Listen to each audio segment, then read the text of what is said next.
अस्सलामुअलैकुम dear students, आप देख रहे हैं रियाजीदान और मैं हूं उस्मान अली। आज हम कोऑर्डिनेट सिस्टम के बारे में डिटेल के साथ पढ़ेंगे। लेक्चर स्टार्ट करने से पहले आप चैनल रियाजीदान को सब्सक्राइब करें और बेल आइकन को प्रेस करें।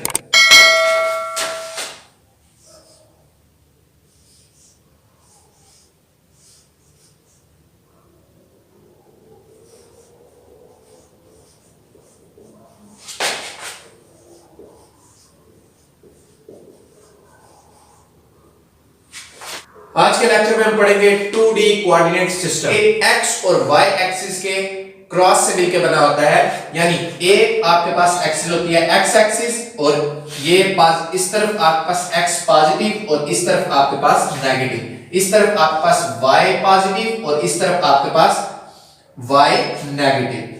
इन दोनों से मिलकर ये आपके पास कोऑर्डिनेट सिस्टम बना होता है। इसके अंदर सबसे पहले ये वाली आपके पास क्वाड्रेंट 1 होती है, ये आपके पास क्वाड्रेंट 2 होती है और ये आपके पास क्वाड्रेंट 3 होती है और ये क्वाड्रेंट 4।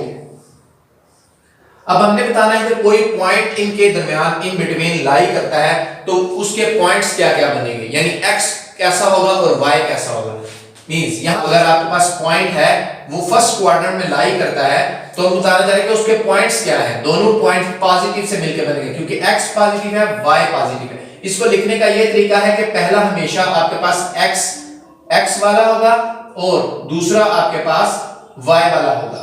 तो हम बता सकते हैं कि ये दोनों पॉजिटिव पॉइंट से मिलकर बनेगा, फर्स्ट क्वाड्रेंट में लाई करेगा। और सेकंड क्वाड्रेंट की बात करते हैं तो इसमें आपके पास x क्या है, नेगेटिव है, तो पहले नेगेटिव आ जाएगा और y क्या है इसमें पॉजिटिव। तो अगर पॉइंट इधर कोई दिया गया हो हमें तो हम बता सकते हैं कि अगर पहला x नेगेटिव है और y पॉजिटिव है तो इससे हम बता सकते हैं कि ये सेकंड क्वाड्रेंट में लाई करता है। इसी तरह थर्ड क्वाड्रेंट की बात करते हैं। थर्ड क्वाड्रेंट में कोई पॉइंट कब लाई करेगा, जब x भी नेगेटिव होगा और y भी आपके पास नेगेटिव होगा। इसी तरह फोर्थ क्वाड्रेंट की बात करते हैं। फोर्थ क्वाड्रेंट में आपके पास x जो है वो पॉजिटिव होना चाहिए और y पॉइंट आपके पास नेगेटिव होना चाहिए, तो तब जाके आपके पास बनेगा फोर्थ क्वाड्रेंट में। फॉर एग्जांपल ले लेते हैं, एक पॉइंट है, पॉइंट आपके पास है -3 और -2।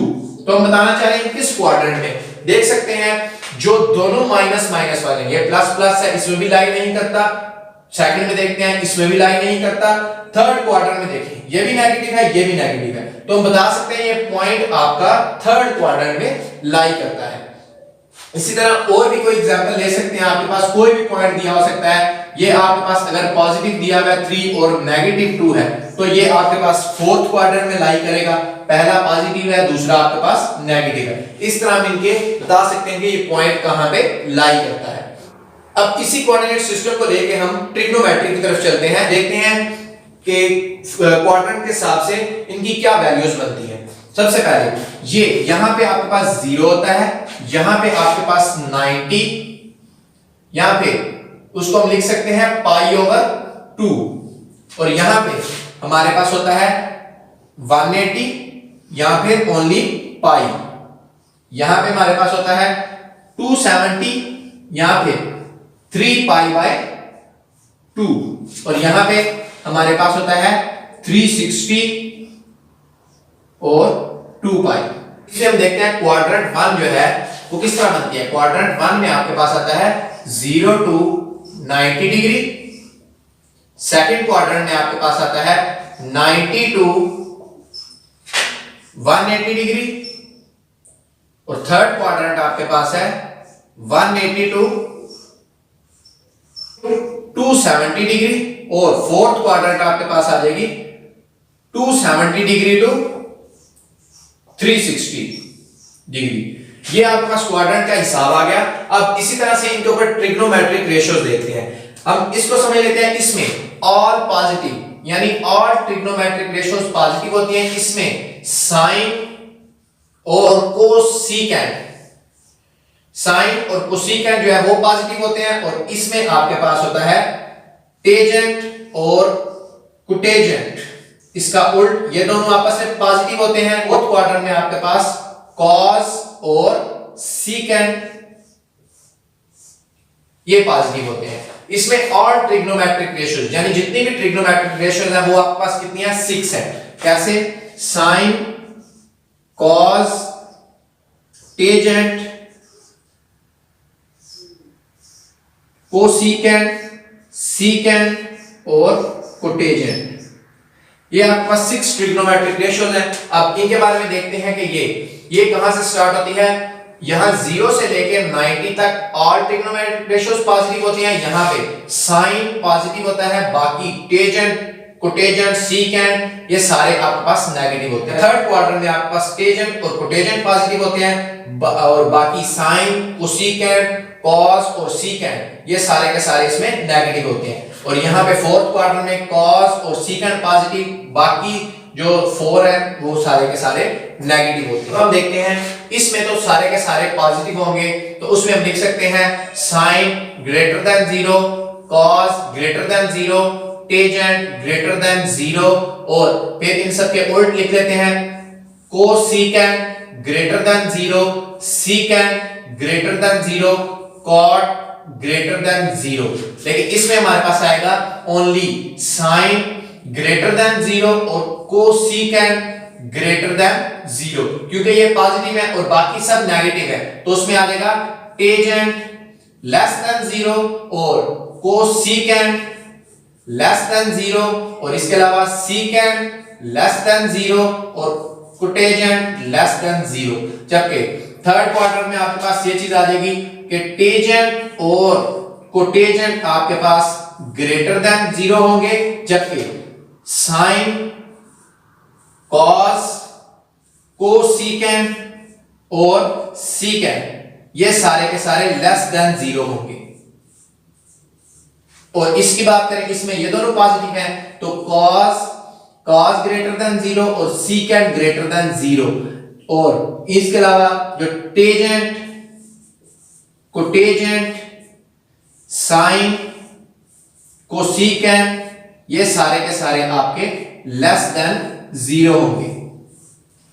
इससे भी आप बता सकते हैं वाज़ेह तौर पे कि सारे पॉजिटिव हैं तो हर एक की वैल्यू पॉजिटिव आपके पास आएगी। सेकंड क्वार्टर में देख सकते हैं सिर्फ साइन और कोसिकेंट पॉजिटिव है, बाकी सब के सब नेगेटिव है। इधर आपके पास टेजेंट और कोटेजेंट ग्रेटर देन 0 है, ये पॉजिटिव होंगे, बाकी सब के सब नेगेटिव होंगे।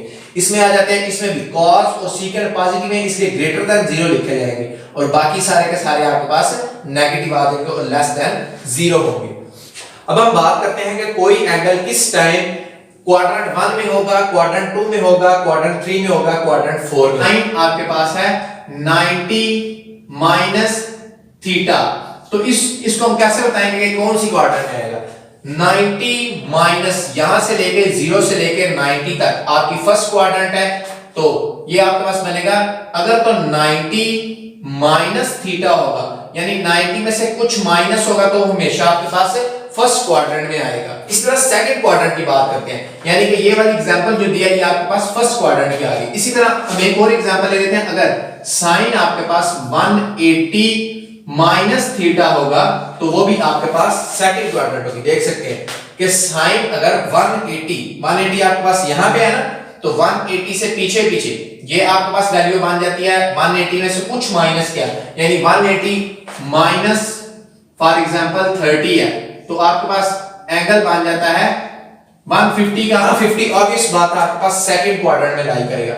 180 से पीछे 90 से बड़ा है और 180 से छोटा है, तो इसका मतलब है ये आपके पास सेकंड क्वाड्रेंट में लाई करता है। तो इसकी कंडीशन क्या बनेगी, एक तो आपके पास आ गया 180 माइनस थीटा और दूसरा आपके पास आएगा 90 प्लस थीटा, यानी 90 में अगर थीटा कोई ऐड हो रहा होगा तो वो भी सेकंड क्वाड्रेंट में, और अगर 180 डिग्री में से आपके पास थीटा माइनस हो रहा है तो वो भी आपका सेकंड क्वाड्रेंट। इसी तरह थर्ड क्वाड्रेंट की बात करते हैं तो इसमें आपके पास आ जाएगा 180 से ज्यादा 180 प्लस थीटा और 270 डिग्री में से कुछ थीटा निकाल दें तो ये आपके पास थर्ड क्वाड्रेंट आ जाती है, यानी एंगल का डायरेक्टली आपको पता चल जाता है वो थर्ड क्वाड्रेंट में लाई कर रहा है। और इस तरह फोर्थ क्वाड्रेंट की बात करें तो फोर्थ क्वाड्रेंट में आपके पास आ जाता है 270 प्लस थीटा आएगा एक तो आपके पास, और 360 से पीछे तो 360 माइनस थीटा आपके पास आ जाएगा। और फिर ये वाला क्वाड्रेंट फोर्थ में चले जाते हैं तो इधर एक और कंडीशन, सबकी दो कंडीशन बन रही है, तो फर्स्ट क्वाड्रेंट की भी आपके पास दो कंडीशन बनेगी। 360 प्लस थीटा हो जाएगा, तो वो आपके पास फिर से फर्स्ट क्वाड्रेंट में आ जाएगा। ये आपके पास सारा कोऑर्डिनेट सिस्टम है। अब इसको दोबारा से रिव्यू कर लेते हैं। सबसे पहले मैंने बताया था कि एक पॉइंट अगर लाई करवाना है आपने, तो फर्स्ट क्वाड्रेंट की मदद से हम देख सकते हैं कि पॉजिटिव पॉजिटिव अगर दोनों पॉइंट्स में वैल्यू आ रही है आपके पास, तो वो फर्स्ट क्वाड्रेंट में लाई करेगा। सेकंड क्वाड्रेंट में आपके पास फर्स्ट x वाला नेगेटिव होना चाहिए और y वाला पॉजिटिव होना चाहिए। थर्ड क्वाड्रेंट में दोनों नेगेटिव पॉइंट्स होंगे, तो आपके पास क्या आएगा, थर्ड क्वाड्रेंट। फोर्थ में फर्स्ट पॉजिटिव x वाला पॉजिटिव y वाला नेगेटिव होगा, तो वो फोर्थ क्वाड्रेंट में लाई करेगा। इसके बाद मैंने बताया है ट्रिग्नोमेट्रिक रेशियो के बारे में। इसमें सारे के सारे ट्रिग्नोमेट्रिक रेशियोज क्या आते हैं, पॉजिटिव, यानी sine, cos, tangent, cosecant, secant और कॉट, सारे के सारे इसमें पॉजिटिव। इसमें सिर्फ सेकंड क्वाड्रेंट में साइन और कोसेकेंट जो है वो पॉजिटिव होंगे। यहाँ पे टेंजेंट और कोटेंजेंट आपके पास पॉजिटिव होंगे और यहाँ पे कॉस और सीकेंट पॉजिटिव होंगे। और फिर मैंने इनको बता दिया कि सारी वैल्यूज आपके पास पॉजिटिव है, तो ग्रेटर देन हमेशा जीरो होगी। जब भी पॉजिटिव आएंगी ग्रेटर देन जीरो, पॉजिटिव है ग्रेटर देन जीरो, नेगेटिव है तो लेस देन जीरो आ जाएगी। ये सारी की सारी क्या बनती है, नेगेटिव बनती है, लेस देन जीरो। ये भी आपके पास लेस देन जीरो है तो नेगेटिव बनेगी, ये आपके पास पॉजिटिव बन है, ग्रेटर देन जीरो तो ये पॉजिटिव वैल्यू। ये आपके पास ये वाली सारी नेगेटिव है, ये आपके पास पॉजिटिव बनेगी क्योंकि ये क्या है, ग्रेटर देन जीरो है। इसके बाद मैंने आपको बताया है क्वाड्रेंट 1 के अंदर कोई भी एंगल लाई करवाने की बात है कि एंगल हमें कैसे पता चल सकता है कि 90 माइनस थीटा है या 90 प्लस थीटा है। 90 प्लस थीटा होगा तो आपके पास ऑब्वियस बात है सेकंड क्वाड्रेंट आ जाएगी। 90 माइनस थीटा होगा तो आपके पास फर्स्ट क्वाड्रेंट, पॉजिटिव हो जाए तो आपके पास सेकंड क्वाड्रेंट। तो ये किसके बारे में बताया है कि अगर रेशियो के साथ आपके पास है 90 माइनस थीटा, तो इसका मतलब है फर्स्ट क्वाड्रेंट है, और 360 प्लस थीटा होगा तो आपके पास फिर भी फर्स्ट क्वाड्रेंट आएगी। सेकंड क्वाड्रेंट के लिए आपके पास है 180 माइनस थीटा और 90 प्लस, यानी 90 में कुछ ऐड करें तो तभी आपके पास सेकंड क्वाड्रेंट आएगी। जबकि थर्ड क्वाड्रेंट में 180 में कुछ ऐड कर देंगे तो आपके पास यहां क्वाड्रेंट आ जाएगी, और 270 से पीछे पीछे रहना है तो आपके पास क्या बनेगी, थर्ड क्वाड्रेंट। इसी तरह फोर्थ क्वाड्रेंट में 270 के आगे कुछ ऐड कर देना है, यानी कि इस जगह पे आपके पास आ जाएगा, और यहाँ पे 360 से पीछे रहना है तो 360 माइनस थीटा होगा तो आपके पास फोर्थ क्वाड्रेंट में आएगा। यहाँ पे आज का लेक्चर कंप्लीट हो गया है। अगर आपको लेक्चर पसंद आया हो तो लाइक और शेयर करें और चैनल रियाजीदान को सब्सक्राइब जरूर करें।